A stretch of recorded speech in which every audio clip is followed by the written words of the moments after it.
It's the Sports Peninsula podcast coming up. The Detroit Lions are wrapping up training camp in preparation for the start of one of the most anticipated seasons in recent Detroit Lions history. The buzz around the team is nationwide, so needless to say, expectations are very high in Motown. We'll look at the roster, the schedule, and give our predictions next. Now here's your Sports Peninsula team. Welcome, everybody, to the Sports Peninsula podcast. My name is Dave Drzezinski. Drew, it's August 23rd, 2023. Which means we are very, very close to the NFL season officially starting very soon for the Detroit Lions. It's Thursday, September 7th at Kansas City, nationally televised first game of the season. And here to talk about that is our roundtable. Gentlemen, I'm so very glad to have you all back. Coach Andy Scheel, top right-hand corner on your screen. Coach, how you doing? Doing well, Drew. Doing well, Justin, Brad. It's good to see you again and doing some Lions football. 'Tis the season. And to just below Coach Scheel on the bottom right, Justin Merrick, Detroit's finest. Justin, how you doing? Doing well. 15 more days. Kickoff in Kansas City. Can't wait. And then we'll hop across Lake Michigan to the great state of Wisconsin and talk to Uper Brad Harrison. Brad, how you doing? I'm just ready for the year I've been waiting for my entire life. Yeah, I can't recall as much hype about a season since you got to go back to the Barry Sanders era, probably the mid-'90s. I think like 92 was very exciting because coming off the greatest season the Lions have had in the Super Bowl era, going 12-4, losing in a NFC Championship game, winning a playoff game. Expectations were pretty high that year. You had Herman Moore coming into year two. You draft Robert Porcher. Life's looking good. 6-10. Come off the 95 season, right? That Great Lakes offense. Great season, disappointing playoff finish, but hopes were high in 96. It didn't work out too well. Now, this team slowly getting better, coming off of a pretty solid season last year. Expectations are just through the roof. And I would argue because of the scope of the media, guys, and I don't know, Coach, what do you think? But scope of the media now with social media, the Lions are like the hot team right now. What are your thoughts? Yeah, and I think one of the big points to make with this is, unlike probably 1992 and 1996, the talent additions compound even greater, and the backing of that, like the would-be, I guess, talent of the 91 and 95 seasons, is getting nothing but better. I think that's critical to take into account here, is that it really, unlike those next seasons after a very, very big expectation boost, this is a little bit different. We haven't even seen the starters play yet, really. Not on offense. Not on offense. And honestly, on defense, a little bit. But, what you've seen is our rookies that are going to impact position groups much more differently. Jack Campbell, Brian Branch, to name just a couple. Very exciting stuff. I think it is a little different this time. Yeah, we're going to talk about those guys and more coming up. And Brad, I'm going to go to you now, because I know we're all around the same age here. We'll talk to the young guy Justin shortly. But Brad, what are your thoughts? Because you were at that '93 playoff game against Green Bay when Sterling Sharp made that catch. Don't bring it up. I'm sorry, but I'll tell you, when you think about that offseason between 91 and 92. We took hits. I mean, rest in peace, Eric Andelsek, Mike Utley. I mean, that offensive line took a – I mean, this was not the same team. Like, I don't even know if the expectations were as high then as they are now because of what the holes they had to fill. So it all starts up front, and this starting offensive line is an impressive group of men. And so I don't know if I or we as Lions fans have seen an offensive line with this much skill and talent. And now, here we go, year two of these guys. So fired up. It's exciting. Now, Justin, your perspective now, because I don't know, you're a little guy back in those days. This may be the most hyped season you've ever seen. Talk about it. Yeah, it has. I mean, there's been ebbs and flows and ups and downs, when I was a little guy and then my teenage years and stuff. I was drinking the Kool-Aid and, hey, we got this coach, we got this player, whatnot, and it just never panned out. But yeah, this feels very different in a sense of, especially the rookies that we had drafted in this year's draft. They are expected to plug in and play. They are not just going to be on the sidelines with a clipboard, including, Hendon Hooker. I think he's going to be, very active, maybe not playing, but he's definitely going to be, a part of the team in a sense of, going over stuff with Jared Goff and whatnot. So that's exciting to look on, the future and the horizon. But the rest of these guys, Jahmyr Gibbs, Sam Laporta, Jack Campbell, I mean, we've seen Campbell rep after rep in the preseason, and, he's just making great plays out there. Some mistakes as well, but, that's expected as a rookie. But overall, I can feel it, just social media. I watched Inside the Den today on YouTube. You can really feel that this team has come together and they all care about each other. And I think that's very important if you want a winning product in the NFL. Yeah, I couldn't have said it better, fellas. So, let's jump into it now. I mean, we're talking about this season, and we got to talk about Coach Dan Campbell, first of all, MCDC, right? The Lions are coming off a 9-8 season and finished the season so strong last year. Finished out 7-2, I believe. I mean, just missed the playoffs. Beat Green Bay on the road and ended their season on national TV. I have like a perpetual smile as a result of that. That's awesome. Aaron Rodgers' last game in Green Bay was a defeat at the hands of the Lions. It was fantastic. But Coach, this staff took some hits too, right? Deuce Staley's not with them anymore, but they were able to retain Ben Johnson, thankfully, and Aaron Glenn. Let's talk about that staff for a moment. What do you think? Yeah, Todd Wash and Deuce went down to Carolina, and there always is going to be some changes, and a lot of these really are related, if they can, to try to make their life more ideal. Really, Staley's from down that way. Wash has a daughter, I believe, that goes to school and has relatives is from one of the Carolinas. So yeah, that's a lot of that. Oftentimes, has a lot to do with it. Not always. There's a lot of it's football opportunities too, and they have relationships that they built with other people, and there's other staffs that get built, and they want to go do those things. That's what it's like, kind of like for assistant coaches. It seems like at the major level, and definitely in the NFL. But they replaced those coaches too with some great guys, really good, really, really good coaches. John Fox is part of this staff, and just to see him, interact with all those different defensive players, and he's very much almost like kind of like a head coach emeritus sort of, if that makes any sense.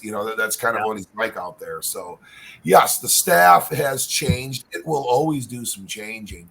But in this case, Coach Campbell, leads that show and, sets the mantra and the mindset of what's going to go on in Allen Park and down, in Detroit. And that's not going to change anything right there at all.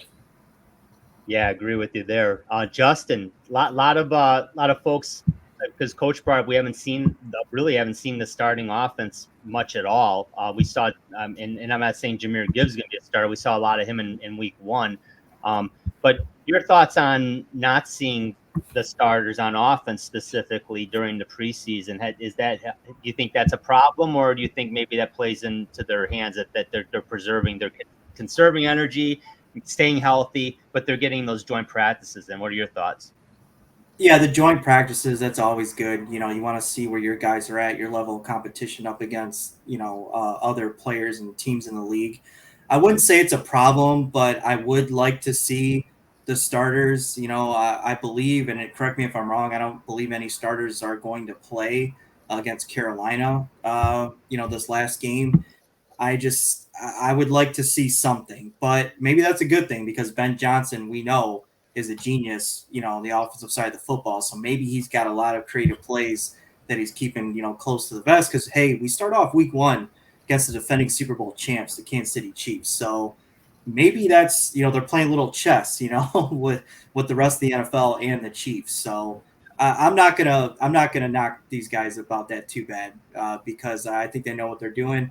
And I think Ben Johnson has a lot of crafty plans for that Thursday night opening game in the NFL.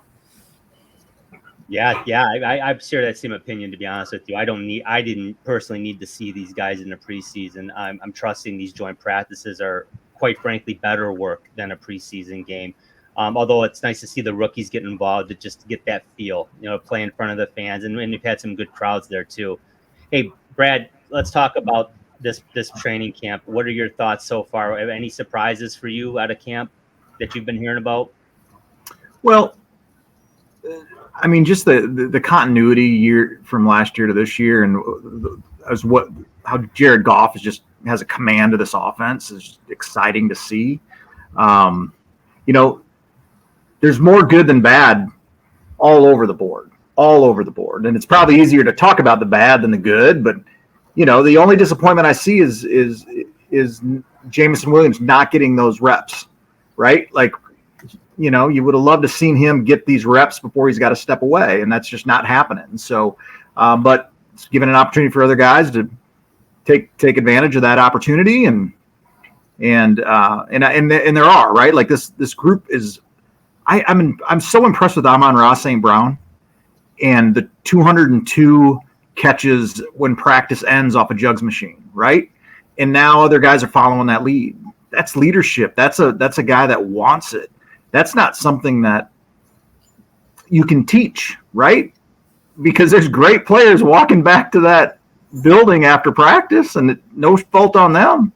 But you have guys on that roster like Amon-Ra St. Brown, and he's gonna lift those tides. So I would tell you from an on-field perspective, the Jared Goff scenarios, the way the rookies are competing.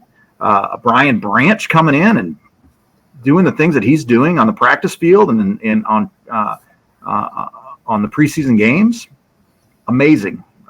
So shout out to Brad Holmes for creating the roster the way he's done it. It's not a perfect roster, but I don't know many that are in the NFL. I mean, now it's up to the staff to manage that. But if you would have told me 3 years ago this was the roster we'd have in 3 years, it's a testament to the work that's being put in and day out. So shout out to Brad Holmes for doing that. Yeah, you guys are hitting it on the head, man. We're ready to go. I can tell. Let's talk about that quarterback position, Coach. Jared Goff, he threw for over 4,400 yards last year, 29 touchdowns, only 7 interceptions. That's about as efficient as it gets. I mean, Matt Stafford had some great years in Detroit statistically, no question, but that's some serious efficiency there. Do you see more of the same? Because I definitely like the depth with Bridgewater behind him now. I feel a little sense of security. But your thoughts of Goff coming into this year? Yeah, and I think we're going to have a little bit more consistency out of the tight end position. I think Sam Laporta, and I'm not saying he's going to just be T.J. Hawkinson right away, at his very best, but I think, honestly, I really do think all in all, he's going to kind of put a little bit of a different expectation on the tight end position ultimately in a positive way. We know what Amon-Ra St. Brown brings is said, but with his tremendous work ethic and his moxie that he's self-made for himself with that great work. We also have Marvin Jones back, and that is one heck of a receiver to have. I mean, that's another leader and a guy that makes the catches that he's expected to make. Jahmyr Gibbs is a different type of receiver out of the backfield. You have Ben Johnson's crafting of his play action pass game, which is just superior. He always seems to have an open area, and when J-Mo gets things going, we will have a deep threat with him. It is a little unnerving. It just seems like it's really not it's really unraveling in a not very attractive fashion with him. It just, even the way, looking at him play a little bit, just looks kind of light. Has made some drops, not just in practice, but also in some games. you know, but I don't think there's that much pressure. We're not, you know, in the past, it seems like there'd be so much pressure on Jameson Williams to turn it around. And you're not hearing that as much. That's because, you know, Goff does distribute the ball so very well. He doesn't take sacks, yet he doesn't force throws. He does all the things you need to do to win. He had a tremendous record with the Los Angeles Rams. It was like 62-20 as a starter. This is who we have. We have a winner, and he's a winner by the way he plays the game, which is by protecting the football and making high percentage plays.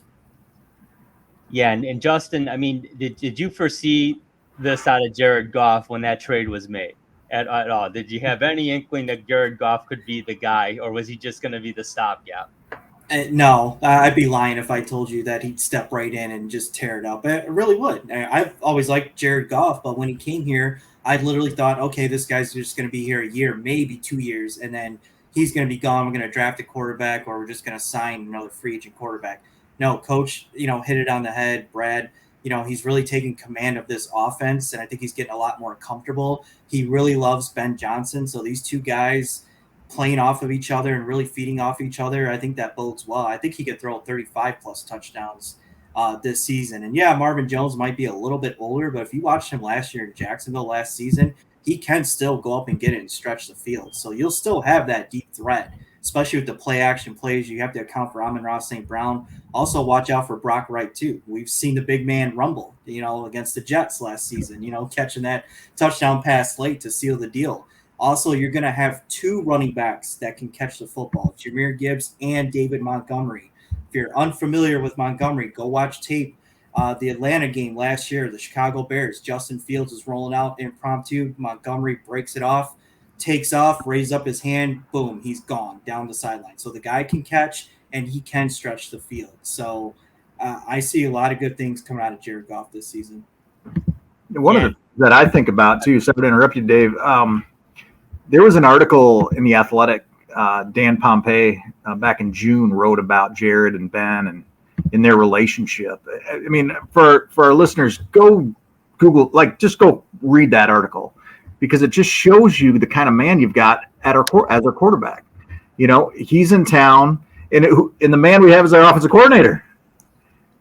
Ben had a chance to go out with Zach, was it Taylor, out with the Bengals head coach to Vegas, and they didn't do it. They went to Allen Park and went in the lab and spent days together. This was this offseason, and talking about how to get better. So these are our Lions. They mean business, and it's great to hear, and it's exciting to be part, or just to see it. Yeah, I agree. And I going into camp, my number one concern was I really felt like the Achilles heel of this team was if Jared Goff goes down, they're screwed. And I think a lot of people realize that too. And obviously Brad Holmes and Dan Campbell realize that. They bring in Teddy Bridgewater. And folks, get off the ledge. It's not SOL, and it's not same old Lions fans either. Relax. The guy had a week in camp. I mean, if any of you are that good, you can do a job that quick, that well, God bless you. It's not easy. The guy still got to learn to get the playbook down. But I saw enough. I saw the shiftiness. I saw the escapability right away. And I mean, it's not that he's blazing speed anymore because of the knee injuries, but man, he's still shifty as heck, and he can make plays, and he can help the team win. So God forbid Jared Goff goes down. Teddy Bridgewater's there. And then Justin, you touched, I mean, Hendon Hooker will not play this year. He likely will get activated at some point. So it's doubtful that even Martinez makes this team. And I highly doubt Mr. Sudfeld's going to be around much longer after this preseason game, just because it's a numbers game. And quite frankly, if they felt confident he could win a game for them, they wouldn't have got Bridgewater in the first place. So, I mean, it's not knocking anyone. It's just, it is what it is. You got to be able to win and put yourself in a position to win. And I believe they've done that by getting Bridgewater. Now let's talk about the running backs, because there's two key guys, and we already talked about them a little bit. You got David Montgomery, who played for the Bears last year, as you guys have touched on. He only had 801 yards rushing, but he only carried 201 times. So about a 4-yard per carry average, roughly. Five touchdowns on the ground, one in the air. He caught 34 passes. And I think, Brad, you talked about that one against Atlanta, right? That was one of them right there. So we know what he can do, and we certainly saw enough of him playing against the Lions that we know he's a pretty dynamic back. And then you've got the dynamic Jahmyr Gibbs, the rookie, who of course was in the wrong draft slot, right, guys? I mean, what a horrible decision to pick Jahmyr Gibbs at 12 overall, running back. I think he's going to prove a lot of doubters wrong, and he's going to show that those AI generated mock drafts that I love personally. I know we all use them, but they're not the be all end all. This guy's going to sometimes human talent transcends what the draft engines indicate. But guys, talk about the backfield real quick. And Coach, I'll start with you. I mean, this is a two-headed monster here that's pretty dynamic. Yeah, and really, when David Montgomery becomes more involved in the true, personnel of the run game, and is being utilized more, I think it's going to really enhance Jahmyr Gibbs, and therefore it's going to enhance Dave Montgomery too, because they're kind of a yin and yang. There's a little bit of a change of pace between the two. Not that David Montgomery's slow; he's got great speed, but just the way they play, running style, and I think, however, the play call will be pretty universal between the two in regards to running plays. I think Jahmyr Gibbs will be more dynamic in the passing game, and whether it's Reynolds that stays as the third back, or if Benny Snell can be kept on and have some sort of special teams role and be a backup to those guys, or Devin Ozigbo, whatever the case may be. Jason Cabinda is a special teams and a fullback for us when we decide to utilize that informations. But I really think Montgomery and Gibbs are just going to complement each other really, really nicely. Not dissimilar to, Jamal Williams and DeAndre Swift from a year ago.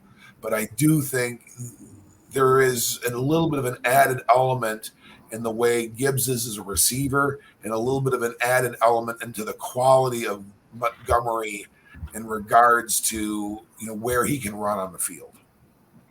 Yeah, great points. And Justin, going to you, the depth of this room. Now, there's question of how many receivers they're going to keep. And we know Williams is going to be suspended the first 6 games, but and Kambinda's pretty much locked on the roster as the one fullback, like Coach said, but he's also very, very valuable in special teams. Do you see who do you see really as the inside track after Gibbs and Montgomery in this room? I would say, to make the team, yeah, I would say Craig Reynolds, just because of familiarity, and he can catch the ball as well. I like Benny Snell, but I don't know. He might just, in the preseason, now with 3 games instead of 4, he just run out of reps. And if you don't make those reps count when you're out there and, make it look good or make a big play, then you kind of get forgotten. And my guy, Jamar Jefferson, I think he's on the outside looking in. He had, some nice plays so far in this preseason, but the room is stacked, with Montgomery and Gibbs. I believe you're going to see those two on the field a lot at the same time.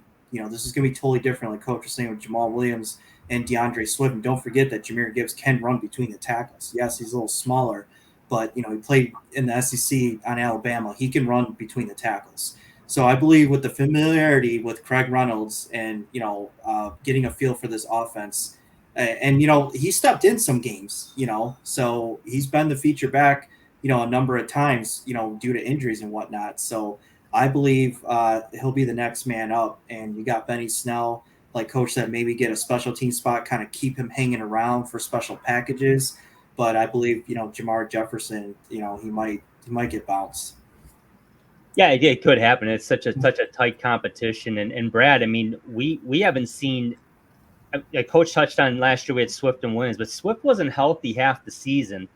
We had the one year with Joik Bell and Reggie Bush. That was unexpected and nice, but I don't think the Lions have come into a season with a backfield this loaded really in a long time. You got to go back to like when we had Billy Sims and Dexter Bussey, and then it was Barry, and thankfully it didn't. Ultimately it did matter one year who was behind him, but that when you had Barry Sanders, you didn't think about that much, especially in our youth, right?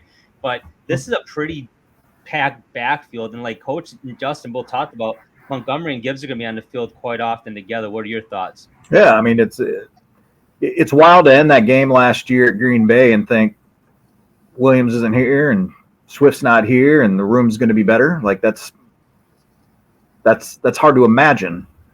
But we also have to remember who those two are running behind, and it's the same line these two guys are running behind. And every time I'd watch the Chicago Bears play, I was thankful they didn't hand the ball to David Montgomery as much as I thought they should have. Like, that guy just goes forward.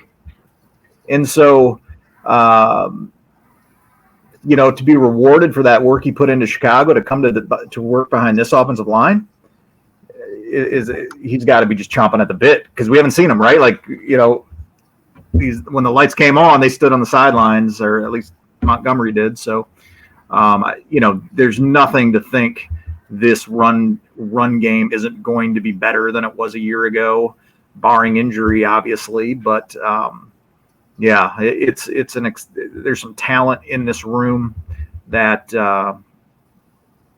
that'll be fascinating to watch. Now we do have a new running backs coach, right? So Scotty Montgomery's in there and taking over for Deuce, and what a get! I mean, the talent on this coaching staff. These are guys who could go other places. They want to come coach with Dan Campbell. That's awesome. That's where we're at. So let's go. You got it. Let's go. I cannot wait to see the first game in Arrowhead for many reasons, but I'm really excited to see how creative some of these formations are going to be right off the hop. Because to your point, I mean, unless you were at every practice now in Park, which most of us have not been able to, get our privy to, you're not seeing it. And I think a lot of eyes are going to be open. It's going to be pretty exciting. So, hopefully the execution's there, but it's the creativity you can almost count on.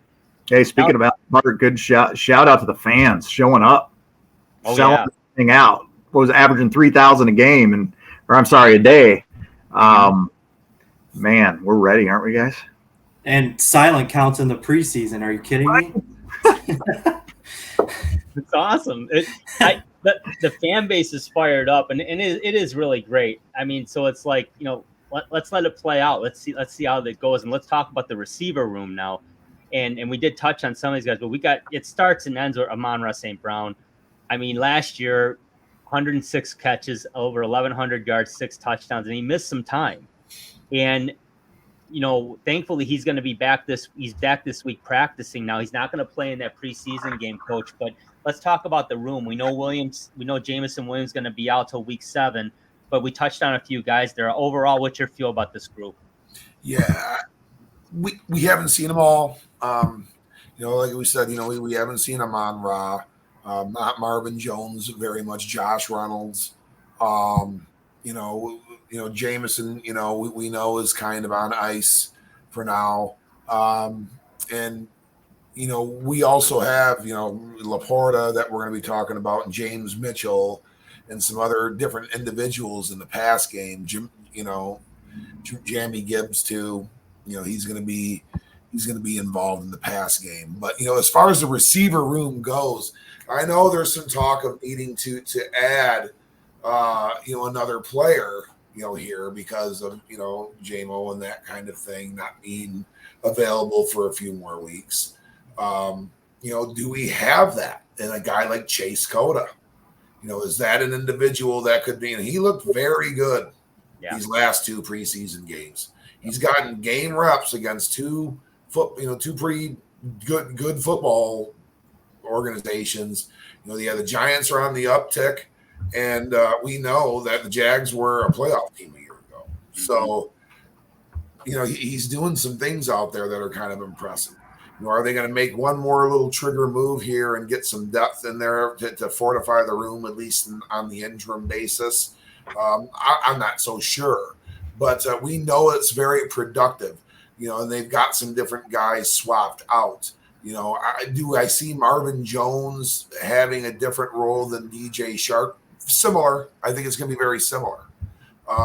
We know what Josh Reynolds can do. We know what, again, Amon-Ra. I know the centerpiece is on him, but these other pieces in and around, Amon-Ra I really do think, again, there is no backslide. This is not, 1991's 1992, 1995's 1996. This is not that case. Yeah, I agree, Coach. And you brought up Chark. I hope he's okay. I heard he went down today, and For sure, wonderful young man. Best to him. So I mean, it's you're one injury away, and having Williams out for the first 6 weeks, Justin. They did bring in Jason Moore from the Chargers. I'm hoping we'll see him against the Panthers this weekend. But crazy. That's Stafford. Was that Stafford? Yeah. In Detroit. He wants back in Detroit. I don't know what's going on. Tell him it's Jared's here. He's got to stay with you, Brad. But Justin, getting back to it, this room, you've got Drummond and Coda. Coach brought up Coda. You got Drummond too, from Eastern Michigan, who I've been cheering for. But they're in a battle. We're going to see a lot of them against the Panthers. What are you looking for? Yeah, I'm looking similar to that battle because obviously I don't think both will make the team. I think Coda's got the upper hand right now, unless some spectacular plays are made by, Drummond. He had that drop in the end zone. You got to have that one. In the NFL, they have the rule you touch it, you got to catch it. I know it's a tough catch, but I'm rooting for him as well. But outside looking in, I believe it's Trinity Benson and Antoine Green. I believe those guys, again, not enough reps, not enough splash, for us to see and the coaches to really get a good look at. But I think we're going to be fine overall with the passing game. Like Coach said, I think Marvin Jones is going to be used like DJ Chark was last year. Then you're going to have the tight ends that can catch, the running backs that can catch. And with Ben Johnson's creativity and his play calling, I don't think, there'll be that much of an issue. Would I like another player added? Yeah, of course. Maybe a veteran receiver. I believe like a Sammy Watkins is still out there. I think he could still be serviceable. I know he's a little bit older, but I think he could still, get the job done and, kind of just instill that, NFL leadership, in that wide receiver room. But, a lot of this starts and ends with Amon-Ra St. Brown, as Coach already alluded to. So you got to keep your eyes on 14 at all times, the defense. And let's forget about Khalif Raymond, too. Yes, and Raymond can stretch the field as well. We saw that in the last game of the season in Green Bay. So we have weapons. I'm not too worried. But I believe Coda will make this football team over Drummond when it's all said and done. Yeah, I like him a lot. And Brad, if I'm a little concerned if Green doesn't make it, will he clear waivers so they can get him on the practice squad? I'm not sure. But, again, I'm assuming that he's not going to make the cut.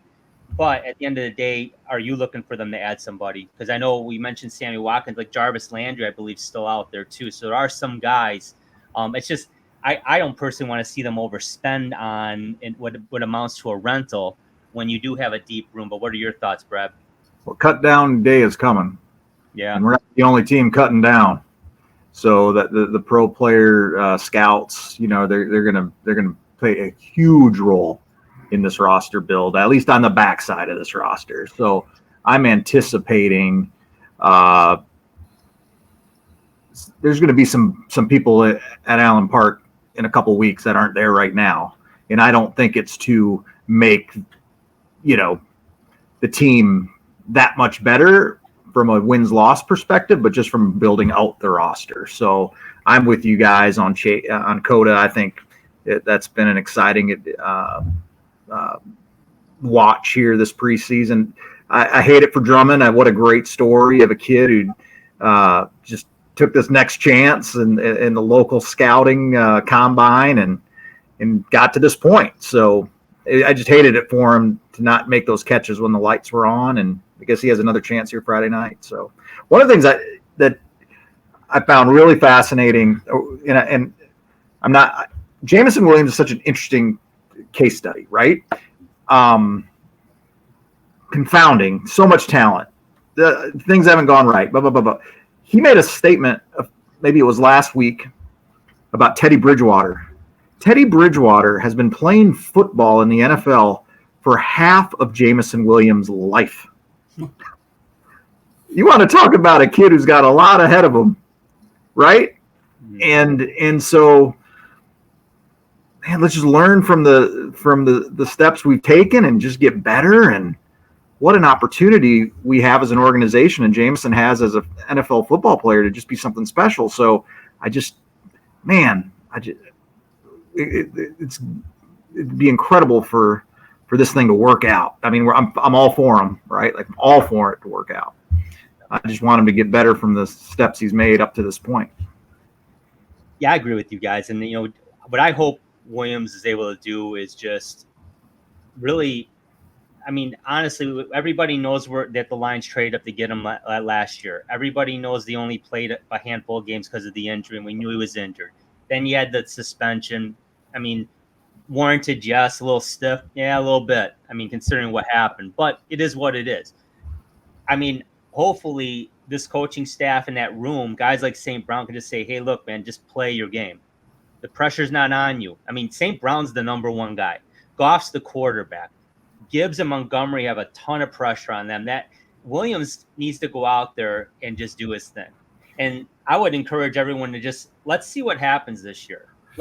We can't change the past at this point, and he hasn't done anything that egregious for everyone to be panicking about. But I get the concern, I do. But let's see what he does this year. The injuries are the biggest concern. Yeah. He behaviorally, he's not exhibited anything that he's not done anything that egregious. That'd be an awful sensitive trigger to really be criticizing and restricting your thoughts on Jameson Williams because of his behavior. That's I think that's a stretch. The injuries, hamstring's going to cost him the rest of the preseason, and that knee injury. This is a guy that's got the blazing twitch speed. Are those legs just a little fragile? Because sometimes guys with that kind of twitch and that kind of explosiveness struggle with their legs. So that's the only concern. But you're 100% right, Drew. 100% right. He's been so restricted, and his ability to really show out. It's unfair. It's unfair sample size for and Jameson Williams' defense. Yeah. Let's just see what he does. Let's see what happens. You're going to get a huge infusion of talent in Week 7. I believe that's the Monday night game against the Raiders in Detroit. What a day to come back, right? Pretty good. So I'm excited about that. I know you guys are too. But let's talk we'll touch a little bit more here on Sam Laporta, because we know James Mitchell's the number 2 guy, and he's got a lot of upside for his pass catching ability. We talked about Brock Wright, and we know he's a solid guy. But Sam Laporta, and again, more criticism. He was drafted. Some folks call this stretch. He even was drafted over Michael Mayer, who went to the Raiders a pick later, who up until draft day was touted as the number 1 prospect. But Sam Laporta has showed a heck of a lot. And guys, just real quick, I mean, your expectations of Laporta. I'll start with you, Coach. Hey, I'm gonna be real quick. He is rock steady. He is rock steady, and he's not really played in much of a game yet. I mean, he's rock steady. He's shown to be able to make those plays at the sideline. Oftentimes, you're seeing tight ends make these plays right at a sideline. He's an aggressive blocker. I think he's going to be pretty good in that capacity. And Sam Laporta's done nothing to really to disprove himself. And I think, again, we are really talking about an uptick in player here. And yes, Brock Wright and James Mitchell are solidified tight ends 2 and 3, or vice versa, whichever one, that winds up taking that role. And we know Mitchell can make plays down the field. And we've seen Brock Wright catch big third down conversions, touchdowns. We've got 3 very capable tight ends. That room is full. Justin, any remorse about Hockley even getting traded? Because I understand he's asking for the sun, moon, and stars right now on a contract extension. No, and I also heard he's just coming off an ear infection, and I believe his back is messing up as well. So looks like Mr. Holmes did his magic again, and we kind of dodged a bullet there. I wish him all the best in Minnesota, but Coach already said it. This group is great. Everything I've heard from Sam Laporta as a rookie, what a rookie struggle with the most is the NFL playbook. Digesting those plays, the football IQ while you're in situations on the field. And from what I'm hearing is that he's just digesting all that well, and he's actually putting it into action, and the blocking and the catching and everything's coming along. And they're actually adding more to his plate, just because he can handle it. Most rookies can't handle the onslaught, of offensive or defensive plays coming at them at, different angles. But from everything and all signs point to that Laporta can handle it. So I think we got a good one. And, my expectations are, just go out there and just play, just do your thing. He seems to be like the prototypical Dan Campbell guy, hard-nosed, gritty guy that's going to get the job done. So, I have full confidence in Sam Laporta this season. I'm sure it's near and dear to Coach Campbell's heart. That's the position he played. And Brad, any concerns about Laporta getting really acclimated to this team and getting involved? If you've seen any concerns? No concerns. I mean, it's a great room. It's in roster development, like he's talked about. If we would have been hanging on to TJ Hawkinson, he'd be doing that to us right now.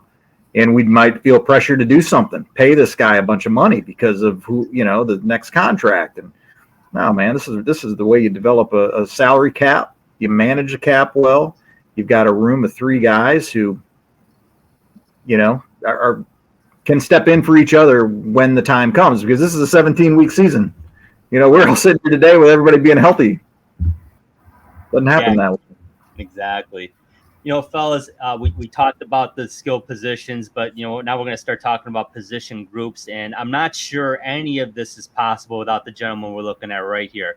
And guess what? All the panic from the preseason, not one of these guys played.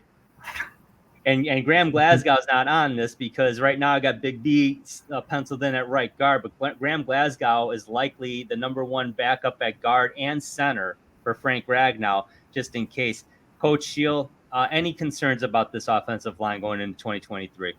No, I mean, they've been banging in practice and they've been getting a lot. I'm sure in the joint practices they've gone against, ones on ones. I don't think, that's another reason why I think the joint practice is really kind of becoming the coin of the realm when it comes to the preseason, because you can really in a controlled way get those guys their look and really save the game for a true evaluation of player and really be accurate in fortifying your 53-man roster, and also making the best possible selections for your practice squad too, with those that clear.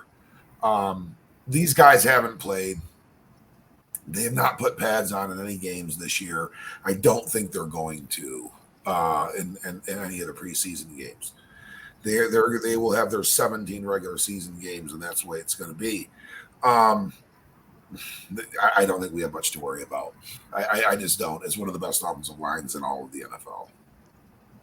Justin, the Lions took Penei Sewell, even though there were some receivers on the board that I'm sure were very enticing when they took them. Micah Parsons was there even, but they took Penei Sewell, the much maligned Taylor Decker, who many Lions fans wanted out of town. I think some good decisions were made to keep Mr. Decker around and draft Mr. Sewell. What are your thoughts? Absolutely. Those both solidify our offensive line. They're just great out there. They're just hard-nosed players. They're very talented players, too. If you watch, the tape, very, very good, keeping Jared Goff upright, not on the ground. And also, I'll add another thing, too. If you're worried about either Frank Ragnow or Vaitai going down this year, have no fear, because Graham Glasgow will step right in. He can play both center or guard. And I'm also hearing, too, he's basically like another coach, on the team. And he's very integrated with every single play, every single down. Bridgewater alluded to that as well. So you got a guy, that can plug in and play if one of those guys go down. Hopefully not. But overall, this line is very, very good. Now, Brad, we saw basically the second and third units playing together this whole preseason, and there were struggles. I mean, honestly, there were struggles. But last year, there were injuries. Decker missed some time. Jonah Jackson missed some time. Ragnow missed a little time. Big D didn't play basically the whole year.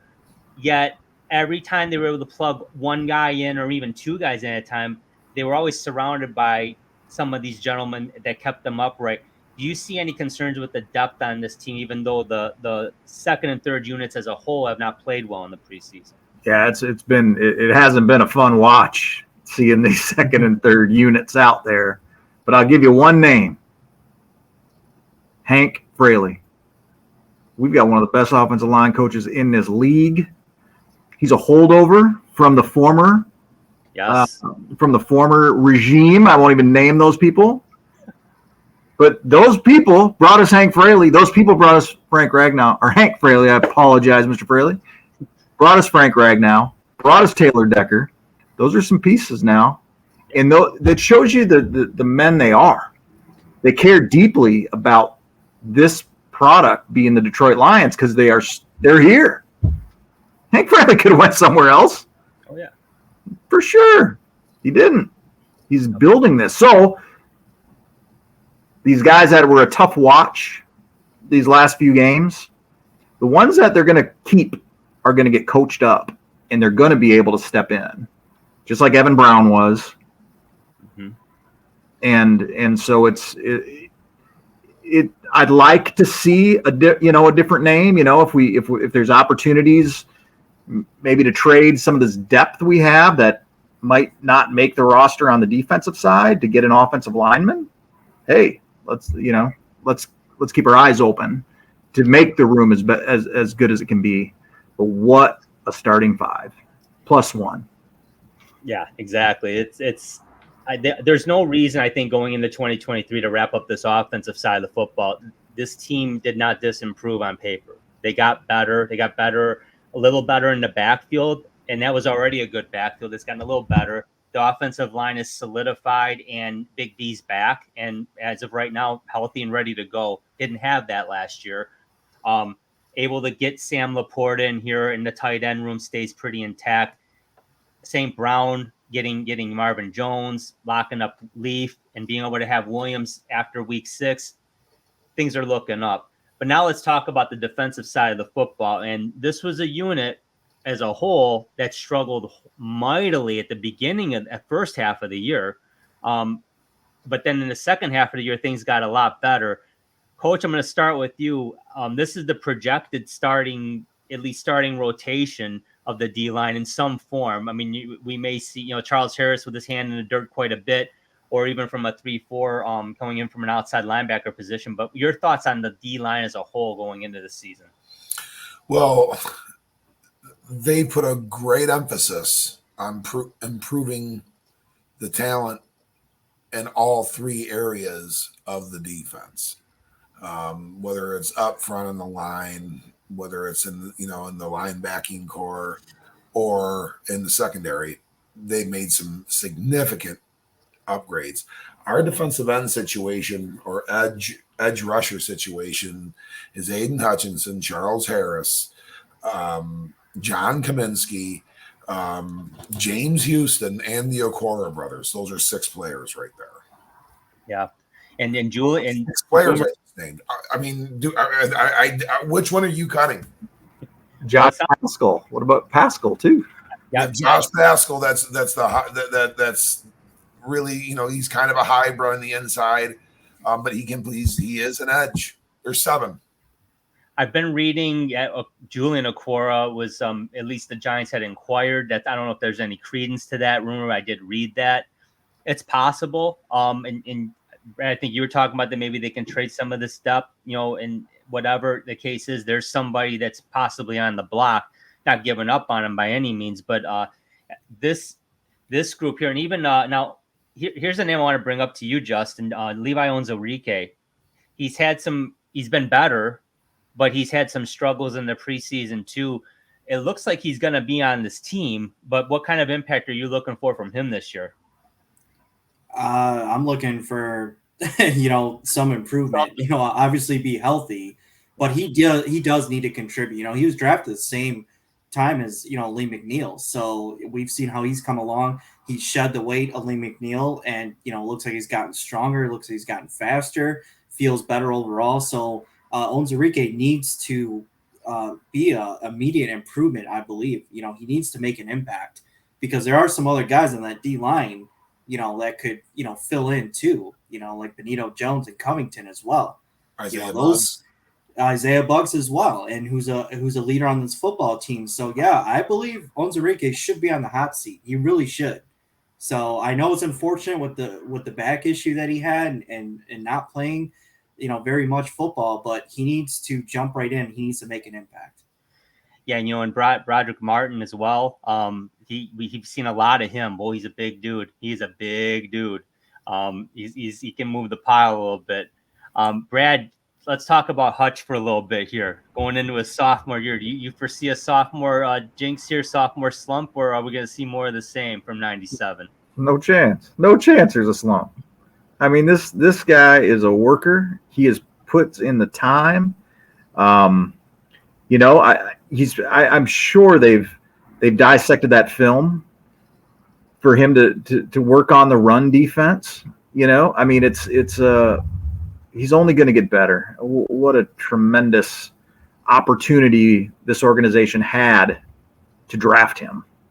And I'm thrilled he's on the roster. And this guy, this isn't going backwards. No chance. Yeah. And you know what? And we talked about how they made a conscious effort to improve every level of this defense. And now we're going to talk about the linebacking core and coach.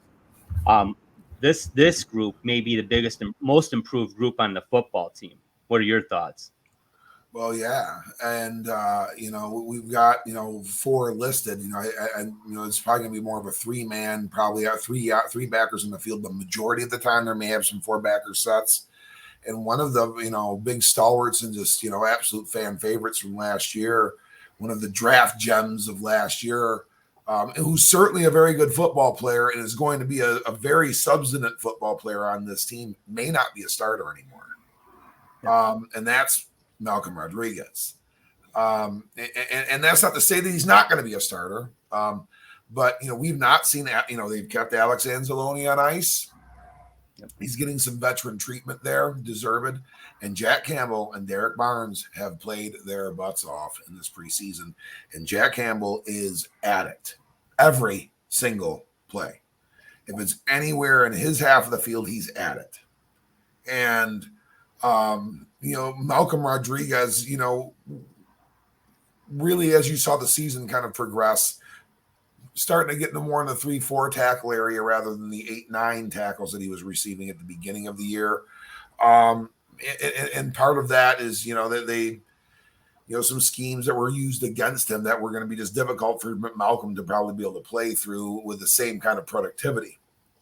That being said, this position group's greatly enhanced. Cameron Reeves-Maben is back. We look good at linebacker. And James Houston has gotten more linebacker look so that, he can be kind of used as a true hybrid, not just a designated pass rusher as he was last year. Yeah, Justin, any concerns going into the season with this group in the linebacking core? No, I think we got much better with Jack Campbell, and we were waiting on Derek Barnes to really shine, and I think he's done so in the preseason, been all over the field. Tackling ability has gotten much better than it was last season. And then, dare I say, Malcolm Rodriguez, I think, would be better as a rotational player. Like Coach said, he was kind of faltering at the end at the end of the season because of, like Coach was saying, packages designed to basically just kind of X him out and just, really take care of him. So I think with him being rotational, I think he's best suited for that in the NFL. He did a great job of stepping in and really contributing last season. He'll do the same again, but, just be in and out, where Jack Campbell and Derek Barnes can really take the bulk of those snaps. Brad, Jack Campbell gives me vibes from Stephen Boyd and Chris Spielman, but he's more athletic than those guys. I'm not trying to compare his game to them, but man, I haven't been this excited about a linebacker since they had those guys. What are your thoughts on him? No, he's sizey, right? Like big, tall. It's 5. It's not your typical situation at all, and the speed that he comes with, and as Coach said, I mean, he's just in on the tackles. Like, you can just sense he was built for this. He was born for this. So this is where we needed the help. I mean, as excited as we all are as Lions fans and the way it all ended, we did not make the playoffs. More or less win a playoff game. I mean, we did have a winning record, and the way the whole season started, man, it was quite an effort to get that winning record. And this is the stuff. This is why we didn't make the playoffs. It was the defensive side of the ball a year ago, and what they've done at this linebacker situation. You're going to talk about the secondary in a minute. and the growth and the investment that they've made on that on the line, this is why the jump can be made this season. It's because of what's going on, and to see how Aaron Glenn is doing it and still here and preaching it is this is where we're going to make the jump, is on this defensive side of the ball. And Stafford's fired up again. He's ready. He's ready. Get him going. I wish he was barking at something. I don't even know what he's barking at. He's fired up about the season. You know he is. Hey, you're going to talk about the secondary next, Brad, because I'll start with you. Because you mentioned Aaron Glenn. Of course, we know what in the NFL when he played, he was a great cornerback. They got a coach now, Dre Bly. We remember him. He made some good plays at cornerback too, as a Lion and a Ram. Certainly, he's going to help. But man, this is a revamped group here, and I don't have Kirby Joseph on here, but from the sounds of it, he's very much in play. Where actually Brian Branch might have played his way into a starting role on this team, and Tracy Walker might actually. That's what I was reading. There's a possibility of this, but we'll talk about the depth of the secondary. I haven't seen the line. We've seen some good secondaries in Detroit in the past, but this is pretty deep. Yeah, there's some talent here. They've got to gel quick. I mean, we've got Mahomes week 1 against these guys who haven't really played together under the lights, but what a talented group. And there, like you said, there's names not on this slide that are going to make a difference with this team. Kirby Joseph being the first one that comes to mind. Jerry Jacobs, Chase Lucas. These are guys who there's no reason they can't be the future of the Detroit Lions secondary, and but they're going to have to bide their time because.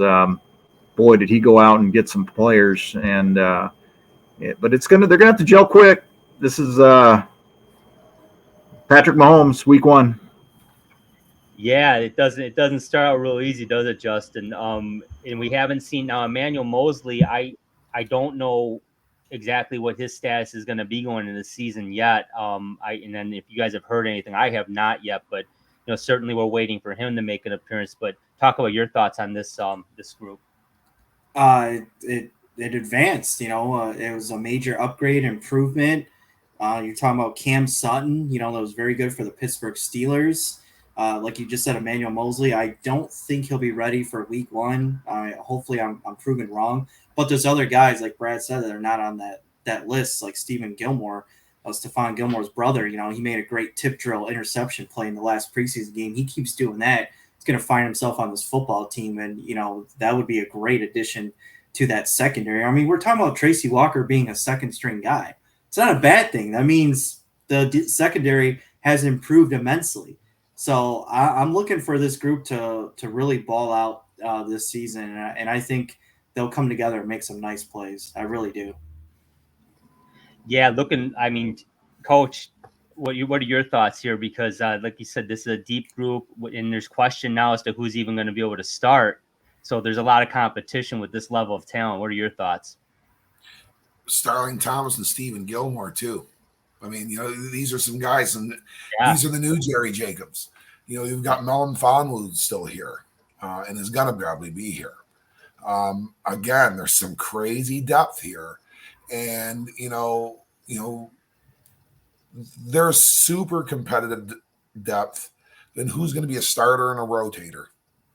And I don't know when the last time we've had that kind of discussion. We just mentioned it for the secondary. We talked about it at linebacker. We've talked about it at edge rusher and on the interior defensive line with all the different players that we have.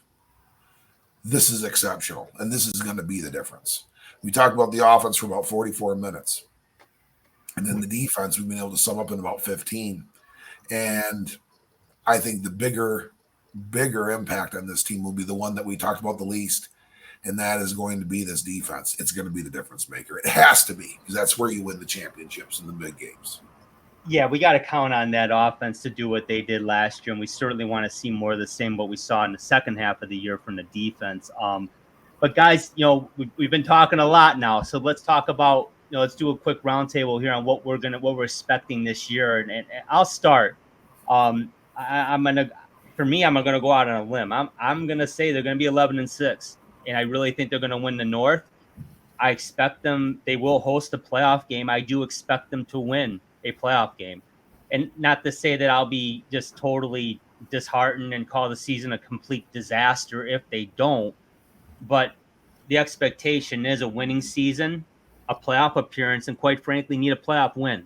I don't want to speculate what happens if some of that doesn't go down, but realistically, coming into this year, like to see that happen. And let's face it, you make the playoffs in the NFL now, all bets are off, man. You got as good of a shot as anybody. I don't care what Philly's got. I don't care what the Niners have, Dallas. They're all great teams. You get in, all bets are off. You got to play a game. You got to play the game. And it only takes one bad quarter, and that's it, right, Coach? I mean, it's just how it works. Brad, your thoughts on this season? What are you expecting? Yeah, I went down the list myself, and I was 11-6, 12-5. You know, at that game and at Dallas, I kind of was flip-flopping a little bit to get me to 11-6. But yeah, I mean, it's time to win the division. It's time to host a playoff game. It's time to win a playoff game. It's time to get in the tournament. Get in the tournament and do what this roster can do. And yeah, it's what we've been waiting for a while, fellas. I love it. Justin, your thoughts? Well, as I sit here and drink my blue Kool-Aid, I'm going to go ahead and say I believe 12-5. I'll say that with confidence. I believe a division title. It's been long enough. It's been, right there in some seasons. I believe they win a division title. They host a home playoff game, and as you said, all bets are off. Anything can happen if you get in. At this point in the game now in our team, we shouldn't be afraid of anyone. Shouldn't be scared of anyone. Look, week 1, we're playing the defending Super Bowl champs in their house. You should not be scared. I don't think they are scared. I think they're ready to come. They're ready to play. The schemes are getting more down with the players. The football IQ has gotten way better. This coaching staff, is phenomenal as well. So it's time to put all the pieces together, and I think you're going to see a culmination of that this season. So I could say with certain confidence, 12-5. You guys get me fired up. Coach, what do you got? Well, I'm not going to be too cool for school and one up anybody, and I'm not trying to be too cool for school. I'm not giving you a record. It's not your MO. I think you guys are all right in and around what a realistic expectation could be for the ceiling of this team. I would like to say that we are going to make the playoffs this year and we're going to win a game. Whether we are the NFC North champion or we're hosting, we're going to win. We're going to get in and we're going to win one this year. It's happened once, since 1991, and that will be the second time since 1957. I would say that's, definitely a change in the organization's direction. So, I really do think that we're headed there. Guys, we just haven't seen them yet. We've seen the Detroit Lions trying to form out roster spots 42 to 53 and their practice squad, but we have not seen the guys yet. And or is what they'll be is assembled. A few pieces, yes, but not the whole assembly. It's going to be so exciting to see that in Kansas City, and then when Seattle comes to town the next week at Ford Field. Lots to look forward to. There's a waiting list now for season tickets going into next year. It has not happened in Detroit, I don't believe ever. It was tough to fill. I saw you wearing that Silverdome shirt, Coach. It was tough to fill that barn. It was tough. That was a tough one to fill. Even the Blues brothers would have had a tough time filling that one. Even the Blues, they would have struggled. I don't know. Maurice Slime might have made it happen. He was pretty slick. I don't know. But guys, thank you so much, fans. We're going to be doing game reviews every week, just like we've been doing this is going on year 6 now for the Sports Peninsula podcast, but our first year on YouTube. So we're excited about that. Thank you for watching. Take care, everybody, and go Lions.